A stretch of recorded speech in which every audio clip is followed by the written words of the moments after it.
പൂങ്കാറ്റിനോടും കിളികളോടും കഥകൾ ചൊല്ലി നീ, കളികൾ ചൊല്ലി കാട്ടുപോവിൻ കരളിനോടും നീ. നിഴലായി അലസമലസമായി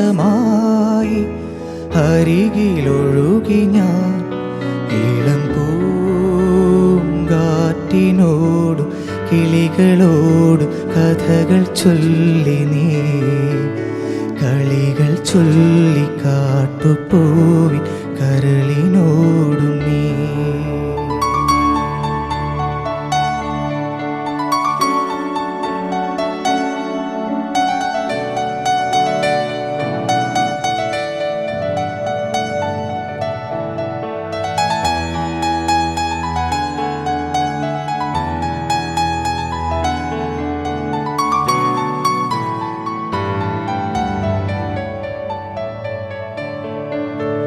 നിന്നുള്ളിലെ മോഹം സ്വന്തമാക്കി ഞാനും, എൻ നെഞ്ചിലെ ദാഹം നിന്റേതാക്കി നീയും. പൂച്ചങ്ങലയ്ക്കുള്ളിൽ രണ്ടു മൗനങ്ങളിപ്പോ, നീർത്താമരത്താളിൽ പനി നീർത്തുള്ളികളാ. ഒരു ഗ്രീഷ്മശാഖിയിൽ വിടരും വസന്തമായി പൂത്തുലഞ്ഞ പുളകം നമ്മൾ. പൂങ്കാറ്റിനോടും കിളികളോടും കഥകൾ ചൊല്ലി നീ, കളികൾ ചൊല്ലി കാട്ടുപോവിൻ കരളിനോടും നീ.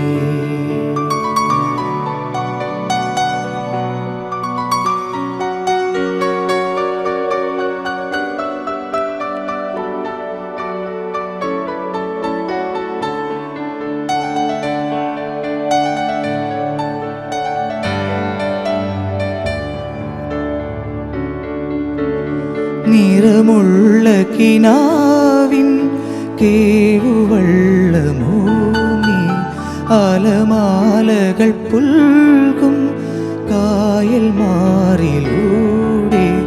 പൂപ്പാടങ്ങൾ തേടും രണ്ടു പൂമ്പാറ്റകളാ, കാൽപ്പാടുകളൊന്നാക്കിയ തീർത്ഥാടകരാ.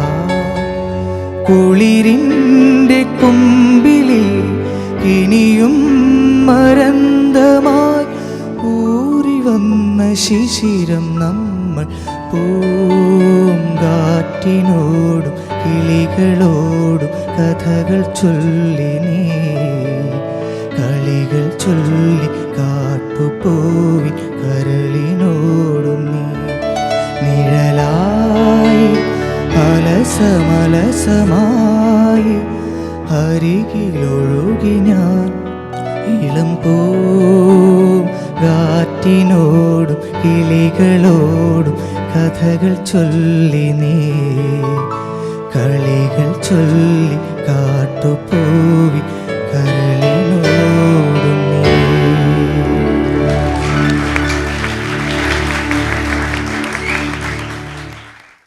എനിക്ക് സംഗീതത്തിൻ്റെ പെർഫോമൻസ് ഓവറോൾ നോക്കുകയാണെങ്കിൽ വളരെ വളരെ വളരെ ഇഷ്ടപ്പെട്ടു.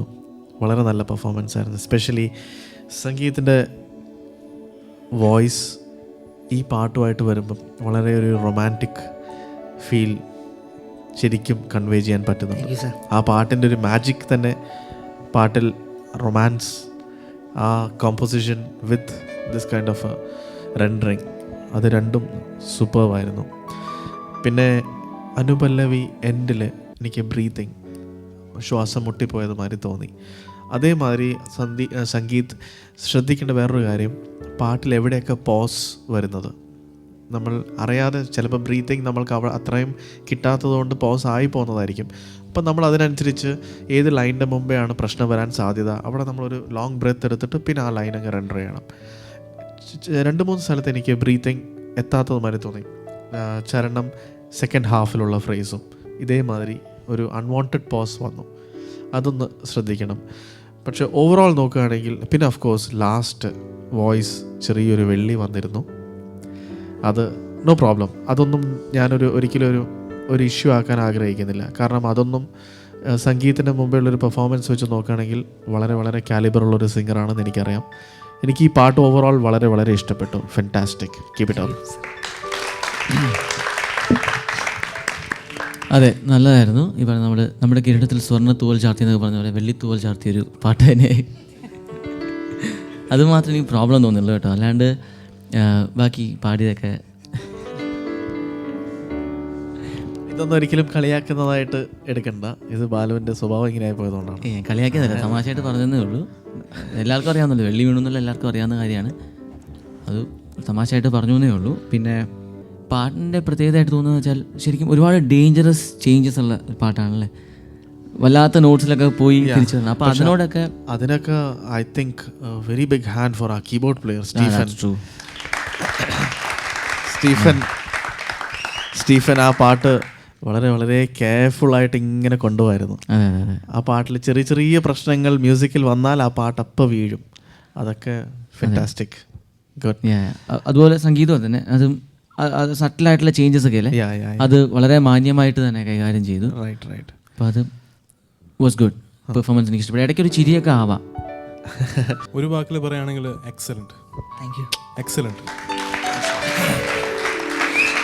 കാരണം രണ്ട് വാക്കിൽ പോകുന്നില്ല, ഒറ്റ വാക്കി പറഞ്ഞു. പിന്നെ ശരിക്കും ഈ വോയിസസിനെ കുറിച്ച് പറയുകയാണെങ്കിൽ ശരിക്കും ഒരുപാട് പേര് പാടുമെങ്കിലും ഇൻഡിവിജ്വാലിറ്റി ഉള്ള ശബ്ദങ്ങൾ കിട്ടാൻ ഭയങ്കര ബുദ്ധിമുട്ടാണ്. Right. I feel he is one among them. He's got a very very excellent voice. പിന്നെ പാടിയ ഒരു ഫീല് ശരിക്കും ആ ലിറിക്സ് മനസ്സിൽ കൊണ്ട് ഇങ്ങനെ ഒഴുകി നടന്ന് പാടുന്നൊരു ഫീൽ ഉണ്ടായിരുന്നു. Excellent. 100% marks to you. Good.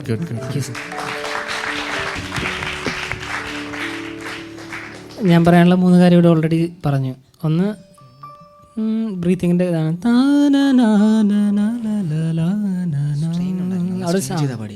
അപ്പോൾ ആ ഒരു ഭാഗം ബ്രീത്തിങ്ങിൻ്റെ പ്രശ്നമാണ്. പിന്നെ വെള്ളിത്തൂവലിൻ്റെ കാര്യം ഓൾറെഡി പറഞ്ഞു. ബാക്കിയെല്ലാം എനിക്ക് ഇഷ്ടപ്പെട്ടായിരുന്നു. All the best.